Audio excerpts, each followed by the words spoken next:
عليكم ورحمة الله وبركاته.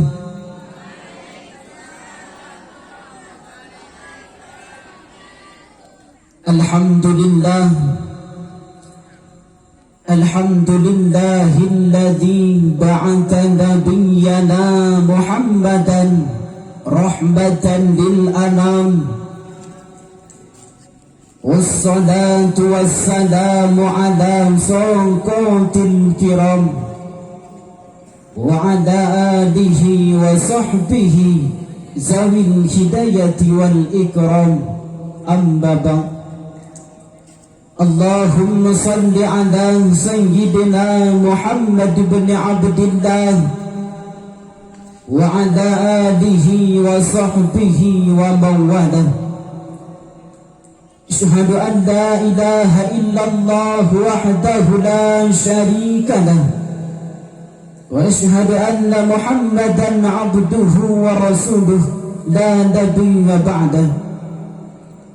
فقال الله تعالى في القرآن الكريم: أعوذ بالله من الشيطان الرجيم، بسم الله الرحمن الرحيم.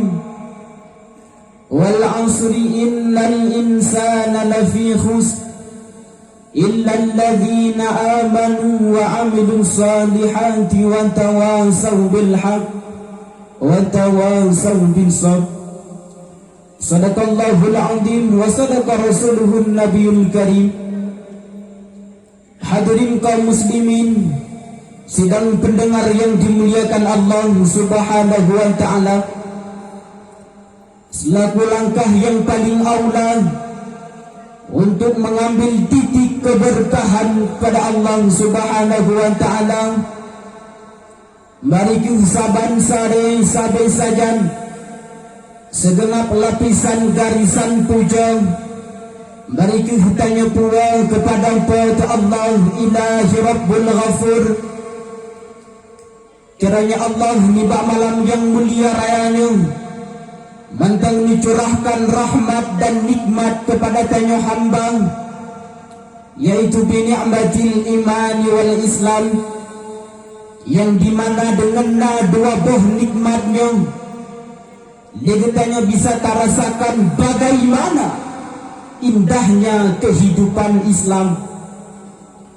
Diliko dibanyan salah ma'asalam, mari kita saban-sare tanya pesampau, tanya alamatkan hana besan-besan, tanya kepada lumbung baginda Rasulullah Muhammad sallallahu alaihi wasallam, yang mana oleh beliau yang kena ubah pola pikir hidup tanya manusia dari kebiadaban kaum bangsa jahiliyah kepada kaum yang Islamiyah, yang dimana oleh beliau yang kena ubah hidup tanya manusia dari kegelapan sampai yang terang benderang.